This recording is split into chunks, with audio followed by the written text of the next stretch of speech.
Laki niyan. Oh, ayan. No. Aba, ilan yan? 1 kilo. So guys, ito pala yung gamit namin. Panoorin nyo hanggang dulo para makita nyo kung ano po talaga ito. Ayan, may iba-ibang kulay po iyan. Ganyan ko. Oh. Lagpas. Oh, aba.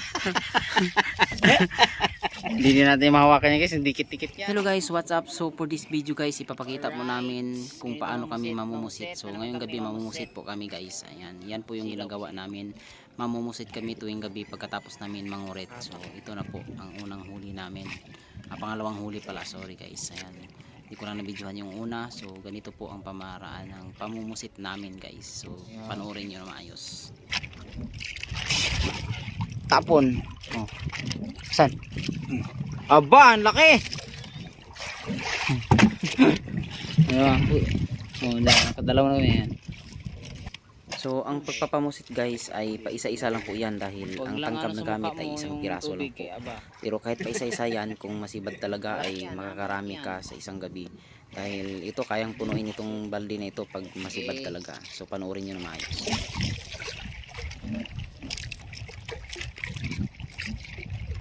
Hindi kaya makawala. So ayan ha, titingnan natin ha.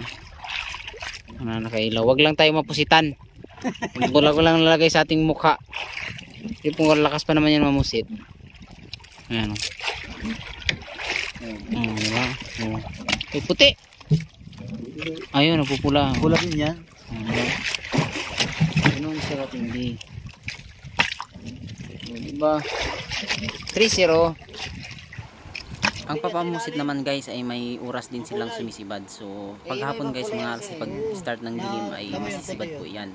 Pagdating naman ng mga minsan alas 9, alas 10 hanggang madaling araw alas 3 ay medyo mahina-hina na po yung sibad. Pagdating naman ng mga alas 3 to hanggang alas 5 ay mabilis po ang sibad nun. So ganyan lang guys. Mamusit. Hila-hila. Ayan. O diba? Ganun na mamusit. Pag tumigas may ibig sabihin babae yung nakapa mo. Ayan. Pag may humahatak guys, ayun, alam nyo na yun.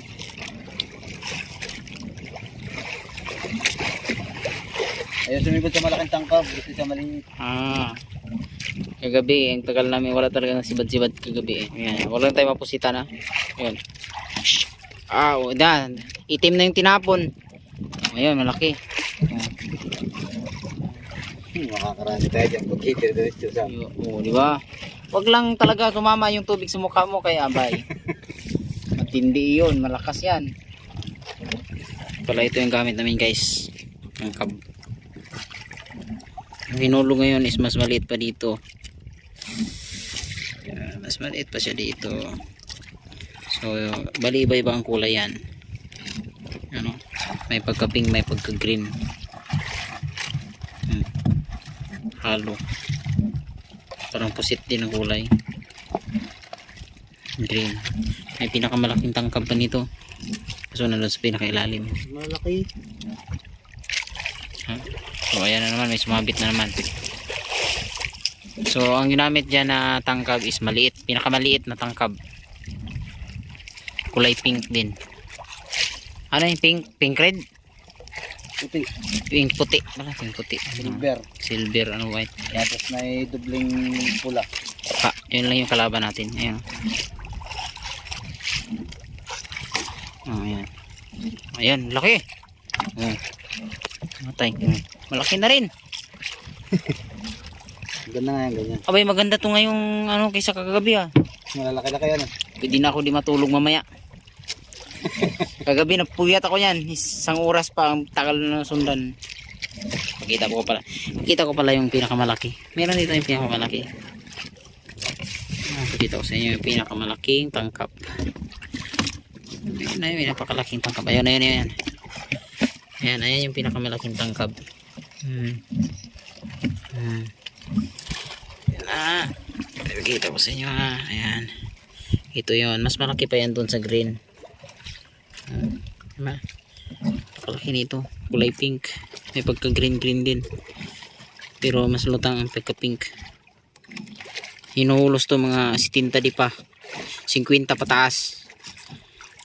Ang hinuhuli nito tagdal 1 kilo, 2 kilo. Pwede 5 kilo din.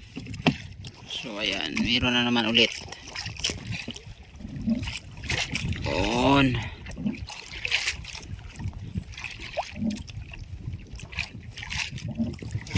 Oh, ayun na. Yun na sinasabi ko. Nang i-spray na. May malaki oh. Ito yung light. Ito yung light. Saan yun? Ba't hindi umilaw? Ayun. Nakiilaw. Kintab. Yan yung may buwan tayo. May nakiilaw doon. So update tayo. Ito na yung kuha namin. Marami-rami na. Oh. Diba? Meron pang kasunod doon na hinululusan yan. Mas malaki yan. Basta tigas na tigas guys. Yan yun. Malaki yan. Kasi pag hindi yan tigas na tigas, ibig sabihin maliit lang yan.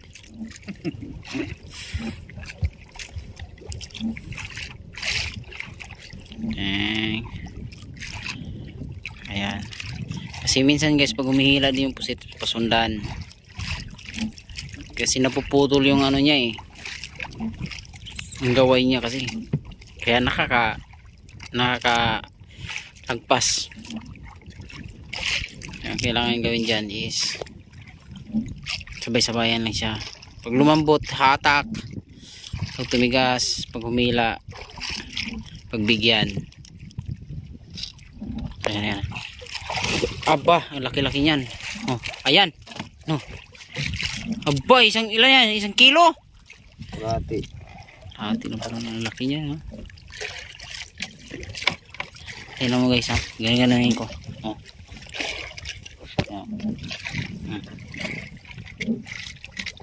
Lagpas. Oh, aba. Hindi din natin mahawakan yan guys, dikit-dikit yan. Ngagat pati yan. May pag ganyan-ganyan lang guys, pero sakit ng ngipin yan.